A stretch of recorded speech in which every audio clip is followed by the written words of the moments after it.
શું કરે મમ્મી? બસ અત્યારે રસ રોટલી સાથે બનાવવાની છે તો આપણે ડબલ રોટી બનાવીશું હવે. તો આ રીતના બે ગુલ્લા લઈ લીધા છે. તો આ રીતના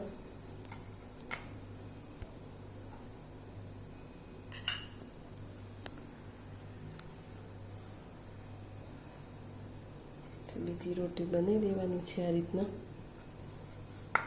એને લગાવી દેવાની છે. પછી બંનેને મિક્સ કરી દઈશું આપણે અને પછી થોડું વટામણ લઈને અને આ રીતના રોટલી બનાવી દઈશું આપણે.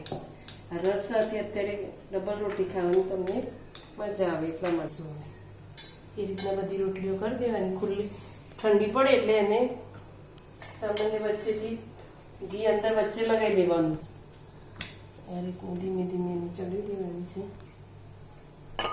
દેવાની છે અને સામાન્ય ઠંડી પડે એટલે પછી એને આમ ખોલીને અંદર આમાં ઘી લગાવી દેવાનું છે.